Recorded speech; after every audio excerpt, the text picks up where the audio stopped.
castle, as you can see over there. There was an escape tunnel from the castle, and it used to come out here somewhere. And it was partly open when we took on the work nearly 30 years ago. For safety reasons then, we were told by the local authority we'd have to block it off, so we blocked it off. Now we're sorry, and we can't get permission to open it up again, but it probably costs too much anyway. So there was an actual tunnel coming from the castle. I saw the entrance, Sean. Yeah, the exit, we'll say. We were only going about 10 or 12 we could go feet in so far. And you could, yeah. It was blocked off in further. Blocked off in further. Yeah, it could be. But we're often sorry that we'd make a feature of it, and it would be a tourist attraction. Well, it would, yeah. That's our thinking as well. What was it used for then, Sean?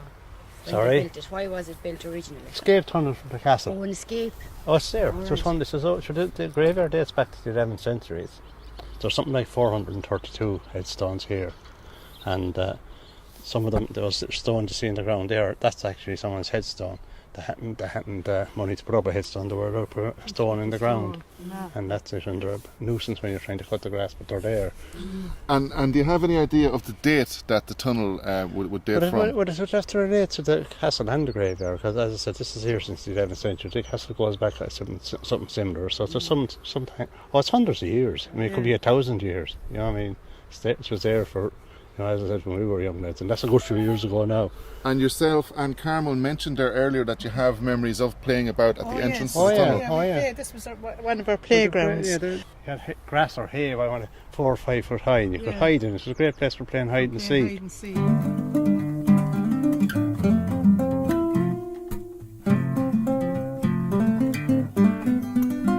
And if I was to ask then, if I was to come into the community and I'd never been here before, and if I was to say, could you tell me about the village, or what is the village about? Friendliness, wasn't it? Families knowing one another all their lives. Intermarriage. Everybody knew about everybody in it. Community spirit. Nobody ever moved into it, did they really? Intermarriage. And you hated moving out of it.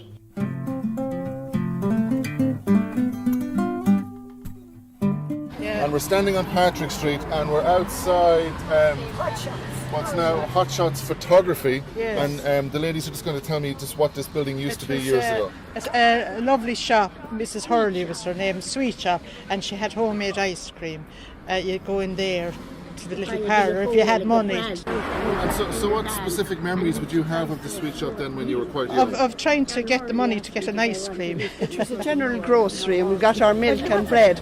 And I remember, in the 40s, coming here with the ration card for the bread. And you had the ration card had little squares, and you were entitled to so many loaves of bread a day, and Mrs. Hurley would write in whatever you had got in each little square on every day. Do you remember the ration cards? I do, I often remember. I remember when the sweets came back out, she'd give you a quarter of sweets, but you couldn't buy any more than the quarter. We used to always go to Mass, 12 o'clock Mass in Patrick's every Sunday, and our treat was to be brought in there into Hurley's. And you couldn't wait till the following week. And then Molly Nail had a shop there around the corner, and an orchard. She had an orchard in New where those houses are. Yeah. And the first time after the war, someone said, go down to the window, there's an orange and pears. We never saw an orange before, till after the war. And everyone all crowded around looking in the window at the oranges.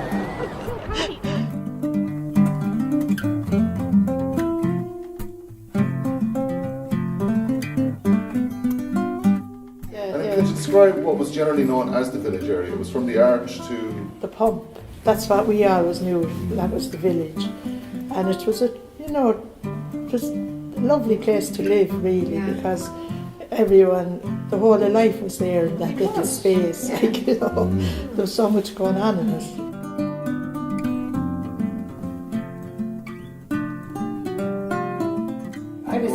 I was telling my daughter, Mary was saying about the time that the guards were to get some of the houses, Cochrane Terrace, on the Kids Road, and that the women painted their faces black and went down to protest down at, she said, the courthouse of the town hall.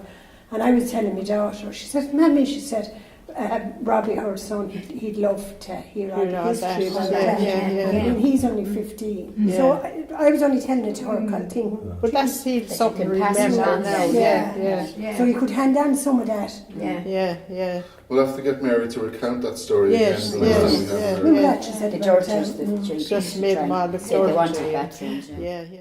How you got the houses. Yeah, you'd explained to us before the circumstances under which you came to Oh yeah, live they into went Cork down and for Terrace. testing at the town hall. On a Monday night, They want to and get into the guards. Lord be good to him. Again, a cousin of mine, Richie Bateman, Bisto as we all knew, was black at face, put into the bath and pulled down outside the town hall.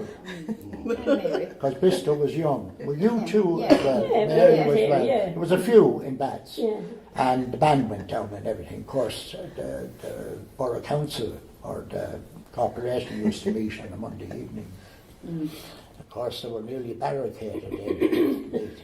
You got the houses. It was the allocation. It was the allocation of the houses.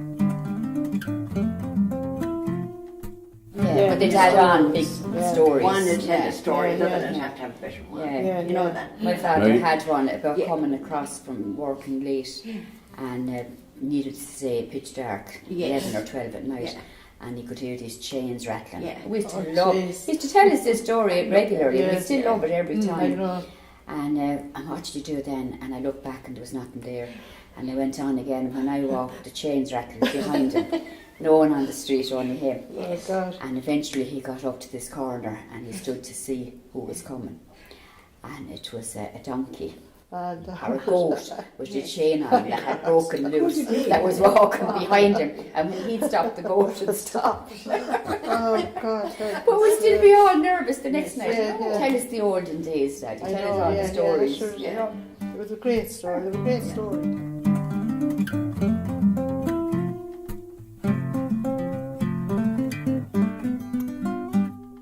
years ago when they made the collection for the church, if you didn't give it in, they'd come to the door, they cut Oh, for yeah. it. But I remember them coming one time out to the yard at home was real mucky. The priest gave a lovely pair of black shoes that Kenny was looking at the door.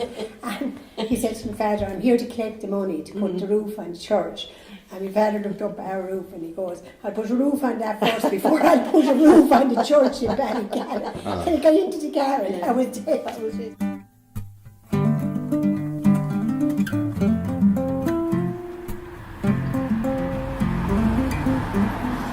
The village pump. This pump was re-erected on the 25th of June 1986. It commemorates the original pump which stood on this site from 1850 to 1961. So what's the significance of the pump to the village? Well, it was the water. We had to come there for water.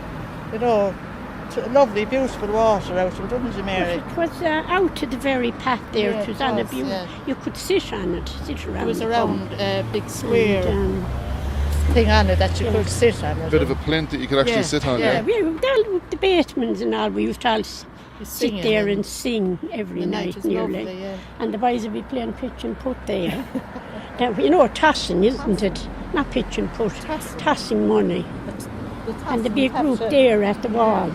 It was, you know, And they'd that only was... be doing it for halfpennies and pennies, but your mother would be have to killed if follow you the were lads, caught. you'd be killed. I used to have to follow Liam and Michael, and Yeah. you know, but then they might give you halfpenny to say that they weren't there. So. And that would be a regular occurrence, the Yeah. pitch and toss at the Yeah, pump, yeah, would well, it, Oh, Joe? yeah, pastime, everything. yeah. And the singing, yeah. And the singing. Tell me more about the singing. They used to sing all the cowboy songs lovely, and yeah. the harmony. Oh, Lord, They were gorgeous. really good now down there. I mean, you say they used to sing the cowboy Yeah, songs. yeah. Who would actually be singing the songs? Well, all the brothers or anyone around would all Anyone come would come down. in and join in. Yeah, someone would come up the Kells Road and they'd say, the There's a Batemans are sing-song. singing on the pump, and we'd all run down and join in. It was great, yeah.